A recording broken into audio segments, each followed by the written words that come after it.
Dear students, मैं रामविलास मौर्य आपका फिर से एक नए वीडियो में आपका स्वागत करता हूं, जहां पर आपको हम आज कक्षा 10 के विषय विज्ञान से एक टॉपिक लेकर आया हूं जिसका नाम है मादा जनन अंग। ठीक है, मादा जनन तंत्र।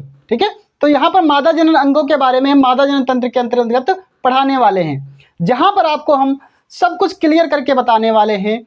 अंडाशय क्या होता है, अंड क्या होते हैं, अंड का निर्माण कहाँ होता है, और गर्भाशय क्या होता है, फैलोपियन ट्यूब क्या होती हैं। यहाँ पर ये सभी टॉपिक को हम पूर्णतः आपको यहाँ पर क्या कराएंगे, आपको बताएंगे, समझाएंगे कि ये कैसे काम होता है और कैसे ये प्रोसेस पूर्णतः होता है। इसलिए आपको इस वीडियो में पूर्णतः बने रहना है।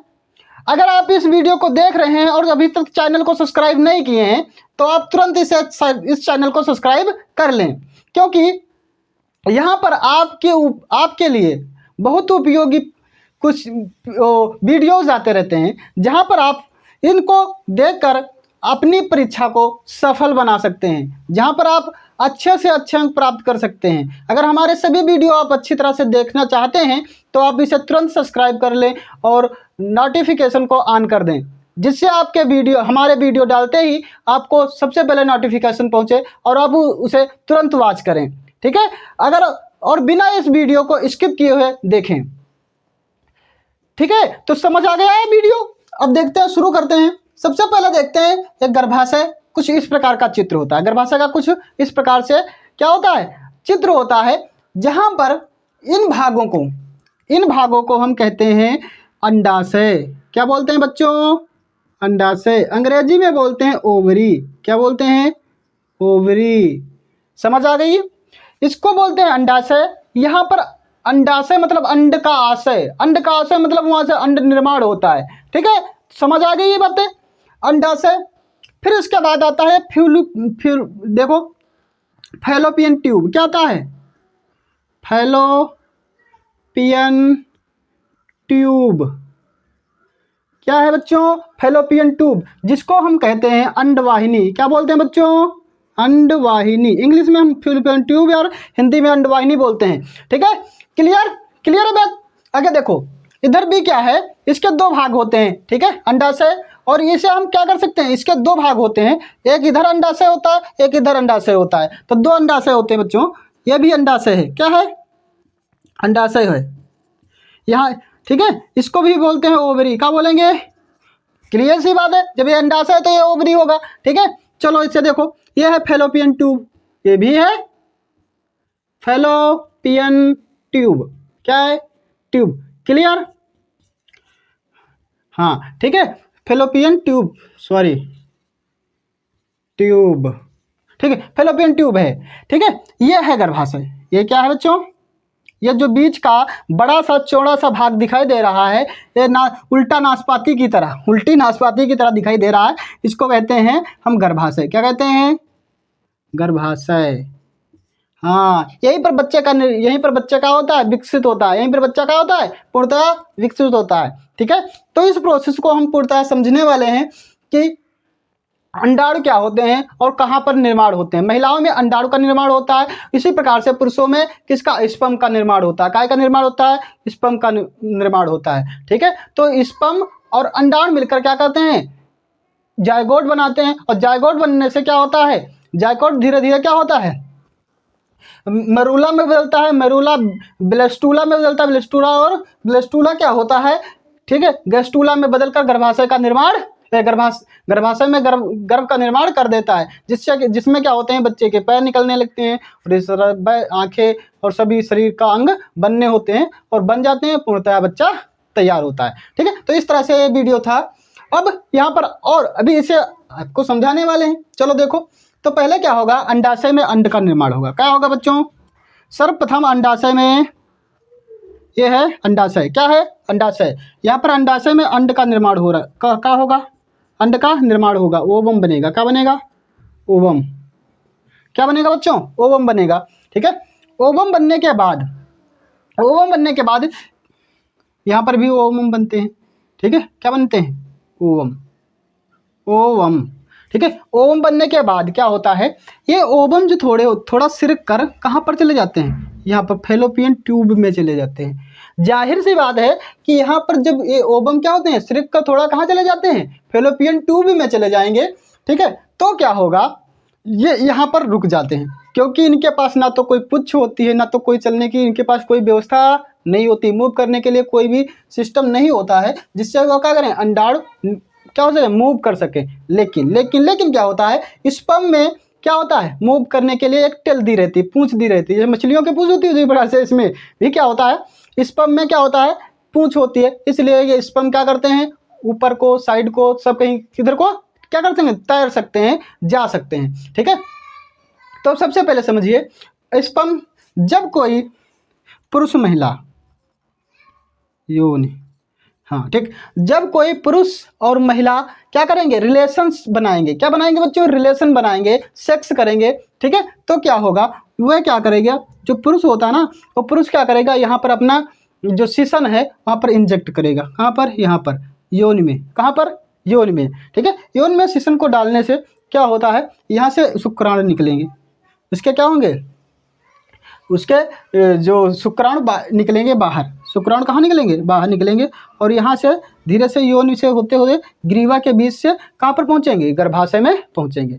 ठीक है, जो स्पर्म होते हैं वो क्या होते हैं, बहुत सारी संख्या में होते हैं, अकेले स्पर्म, एक साथ एक नहीं होता, हजारों की संख्या में स्पर्म्स होते हैं।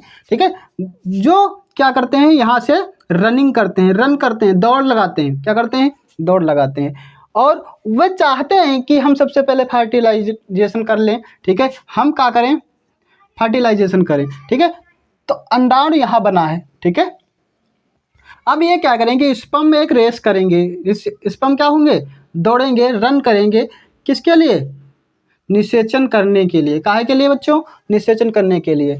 अब ये यहाँ से बहुत सारे स्पर्म जो होंगे हजारों की संख्या में क्या करेंगे, रन करेंगे, दौड़ेंगे, किसके लिए, निषेचन के लिए। ठीक है, तो निषेचन करने के लिए कुछ स्पर्म क्या होंगे, इधर चले जाएंगे, किधर चलेंगे, इधर चले जाएंगे, कुछ सामने जाकर ऊपर से लड़ जाएंगे। ठीक है, फिर उनका क्या है, वो 24 घंटा तक जीवित रहेंगे, और फिर उसके बाद वो क्या हो जाएंगे, डेड हो जाएंगे, उनका काम खत्म। ठीक है, एक्सपायर। अब देखो, कुछ स्पर्म इधर जाएंगे, कुछ इधर चले जाएंगे, और खुद यहीं पर गर्भाशय में ही घूम घाम कर रह जाएंगे, लेकिन कुछ स्पर्म यहाँ पर चले जाएंगे, यहाँ पर चले जाएंगे।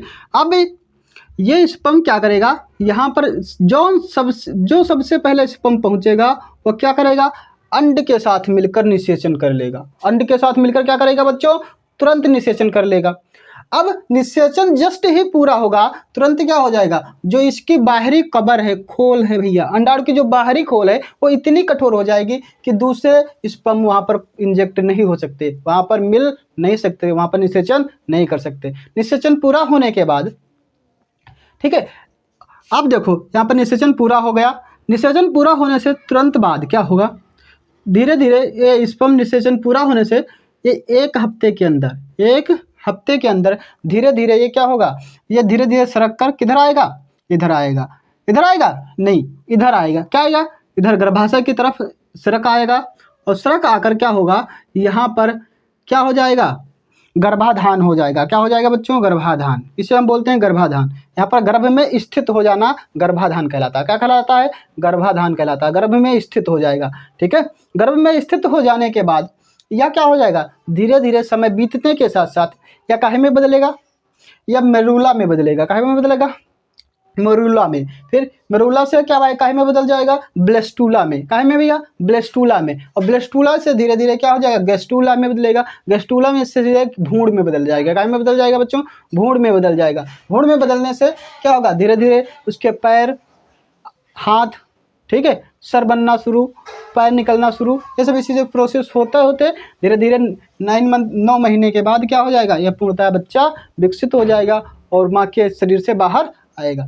लेकिन कंडीशन दूसरी भी है, अगर स्पर्म यहाँ तक नहीं पहुँचते तो क्या होता, अगर स्पर्म यहाँ तक नहीं पहुँचते हैं तो क्या होता है भैया। देखो, तो स्पर्म यहाँ तक नहीं पहुँचते तो क्या होता है, देखो अब दूसरी कंडीशन समझो। दूसरी कंडीशन क्या है, जैसे अभी तक तो मैंने बताया कि आपको स्पर्म पहुँच जाते हैं, गर्भ का निर्माण हो जाता है, ठीक है।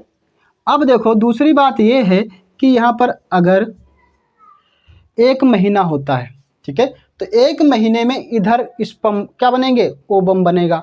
1 महीने में इधर ओवम बनेगा, दूसरे महीने में इधर ओवम बनेगा, ठीक है, क्योंकि दोनों तरफ क्या हैं, ओवरी हैं, दोनों तरफ क्या हैं, ओवरी अंडाशय हैं, ठीक है। तो ये 1 महीने में एक तरफ, दूसरे महीने में दूसरी तरफ अंड का निर्माण होता है। 1 महीने में एक तरफ, दूसरे महीने में दूसरी तरफ अंड का निर्माण होता है। तो क्या होता है, अब देखो यहाँ पर अंड का निर्माण हुआ। अब दूसरी कंडीशन ये है कि ये यहाँ तक तो पहुँच गया, ये क्या है, ये फैलोपियन ट्यूब तक पहुँच गया, लेकिन महिला पुरुष ने क्या किया, यौन संबंध ही नहीं बनाया। यौन संबंध ही नहीं बनाया तो स्पर्म कहाँ से आएगा, स्पर्म नहीं आया तो क्या होगा। हाँ, ये भी तो है कि जब 1 महीना हो गया, महिला पुरुष ने रिलेशन नहीं बनाया और स्पर्म वहाँ तक नहीं पहुँचा। स्पर्म अगर पहुँचता तो फर्टिलाइजेशन होता, मतलब क्या होता, निषेचन होता। अगर निषेचन नहीं हुआ तो क्या हुआ, निषेचन नहीं हुआ तो क्या होगा, ठीक है।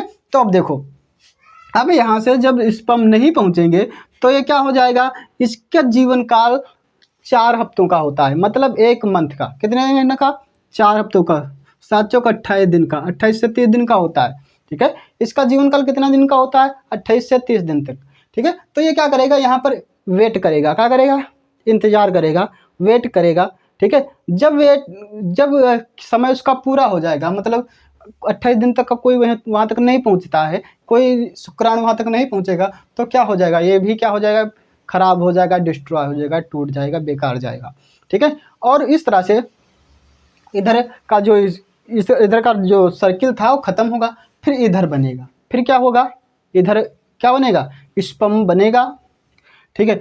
अब देखिए इधर की बात क्या है, इधर अब देखो ये खराब हो जाने के बाद ये यहाँ पर पड़ा नहीं रहेगा। अगर पड़ा रहेगा तो कुछ समय के बाद ये धीरे धीरे सड़ने लगेगा, और सड़ने के बाद धीरे धीरे क्या हो जाएगा, यहाँ पर इन्फेक्शन फैला देगा। इन्फेक्शन फैलाने से क्या होगा, यहाँ पर धीरे धीरे शरीर सड़ने लगेगा, और इस तरह से बहुत सारी बड़ी समस्या उत्पन्न हो सकती है। तो ये क्या होता है, यहाँ से क्या होता है, जब मासिक धर्म आता है तो मासिक धर्म में गंदगी जो बाहर निकलती है, मासिक धर्म में क्या होती है, यौन से जो गंदगी बाहर निकलती है उसके साथ ही अंडाणु भी बाहर निकल जाते हैं, जो डिस्ट्रॉय अंडाणु होते हैं। डिस्ट्रॉय अंडाणु होते हैं, क्या होते हैं, शरीर से बाहर निकल जाते हैं, और इस तरह से क्या होती है, यहाँ की गंदगी साफ हो जाती है। अब गंदगी की साफ हो जाने के बाद अब क्या होगा, अब गंदगी साफ हो गई, उसके बाद क्या हुआ, अब इधर का तो प्रोसेस खत्म, क्योंकि 1 महीना हो चुका। अब इधर से इधर भी बनेगा, ठीक है, इधर निर्माण होगा, फिर से वहीं पहुंचेगा, और फिर से क्या होगा, अगर स्पर्म मिलता है तो फर्टिलाइजेशन होगा, अगर स्पर्म नहीं मिलता है तो फर्टिलाइजेशन नहीं होगा। फिर से यही प्रोसेस बार बार चलता रहेगा, क्या हो जाएगा।